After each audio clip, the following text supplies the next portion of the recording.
რადიო თავისუფლების ჟურნალისტი რიკარდ იოზვიაკი ახალ საინფორმაციო ბიულეტენში, რომელიც ევროკავშირის, ნატოსა და სხვა დასავლური ინსტიტუტების ურთიერთობას ეძღვნება დასავლეთ ბალკანეთსა და ევროპის აღმოსავლეთ სამეზობლოსთან წერს, როგორ აპირებს ევროკავშირი უვიზო რეჟიმის შეჩერების მექანიზმის გაფართოებას. სტატიის მიხედვით ევროკავშირი აპირებს გაამკაცროს უვიზო რეჟიმის შეჩერების მექანიზმი წლის ბოლომდე, რაც ბრიუსელს ბევრად გაუმარტივებს იმ 61 ქვეყნის მოქალაქეებისთვის უვიზო მოგზაურობის შეწყვეტას, რომლებიც ამჟამად ამ პრივილეგიით სარგებლობენ, მათ შორისაა ყველა კანდიდატი ქვეყანა საქართველოს ჩათვლით.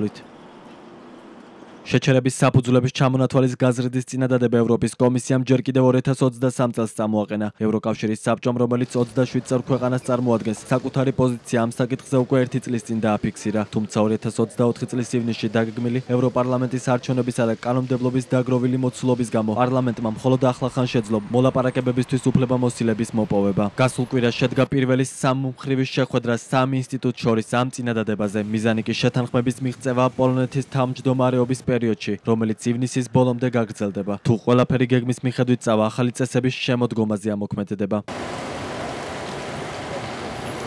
წესების გამკაცრების მიზანია არალეგალური მიგრაციის ნებისმიერი ფორმის წინააღმდეგ ბრძოლა და სავიზო პოლიტიკის პოლიტიკური ბერკეტად გამოყენება მესამე ქვეყნებზე ზეწოლისთვის. საქართველოს ევროკავშირის ქვეყნებში უვიზო მიმოსვლის პრივილეგიით 2017 წლიდან სარგებლობს.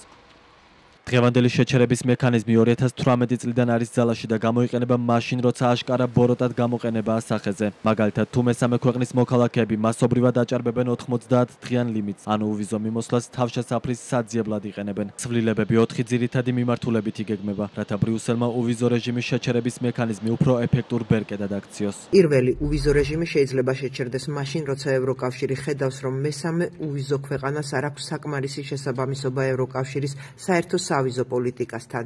მეორე, უვიზო რეჟიმის შეჩერება შესაძლებელი გახდება ეგრეთ წოდებული ჰიბრიდული საფრთხეების შემთხვევაში. ეს ჯერ კიდევ თეორიულია, მაგრამ შთაგონებულია ისეთი შემთხვევებით, როგორიცაა რუსეთი და ბელარუსი, რომლებიც ევროკავშირმა დაადანაშაულა იმაში, რომ ისინი აფრიკიდან და აზიიდან მიგრანტებს ევროპის საზღვრებთან, მაგალითად პოლონეთისა და ლიეტუვის საზღვრებთან მიზანმიმართულად უშვებდნენ. მესამე, თუ ქვეყანა აწარმოებს მოქალაქეობის გაყიდვის სქემას, ანუ აძლევს უცხოელებს პასპორტს ყოველგვარი რეალური კავშირების გარეშე, ევროკავშირს შეეძლება ამ ქვეყნისთვის უვიზო რეჟიმის შეჩერება. მეოთხე, უვიზო მიმოსვლის შეჩერების ახალი საფუძველი პოლიტიკურ ურთიერთობებს უკავშირდება.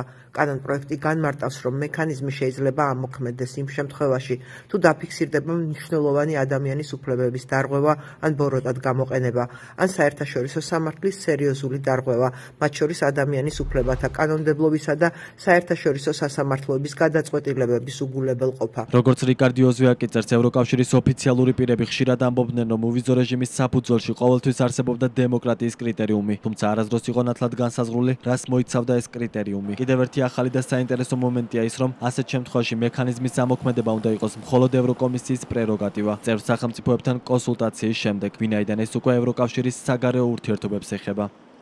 საბოლოო გადაწყვეტილება მაინც წევრი სახელმწიფოების ხელში რჩება. კვალიფიციური უმრავლესობით მათ შეუძლიათ უვიზო რეჟიმის შეჩერება კონკრეტულ ქვეყანასთან. როგორც ევროკავშირის ოფიციალური პირები ამბობენ, ეს არის ბირთვული ვარიანტი, რომელსაც მხოლოდ მაშინ მიმართავენ, როცა ყველა სხვა ბერკეტი ამოწურულია, რადგან როგორც წესი ევროკავშირი ერიდება მთელი ქვეყნის მოსახლეობის დასჯას მისი ხელისუფლების ქმედების გამო. იოზვიაკი წერს, რომ სწორედ ამიტომ აირჩია ევროკავშირმა 2024 წლის დასაწყისში მხოლოდ ქართული დიპლომატიური პასპორტების მფლობელთათვის უვიზო რეჟიმის შეჩერება დემოკრატიული უკუსვლის საპასუხოდ. მაგრამ მთელი მოსახლეობის მიმართ სანქციების ამოქმედება ჯერ კიდევ შესაძლებელი რჩება და როცა ახალი, უფრო ფართო მექანიზმები ამოქმედდება, აშკარაა, რომ ევროკავშირი სერიოზულად იარაღდება ამ მიმართულებით, წერს რადიო თავისუფლების ჟურნალისტი.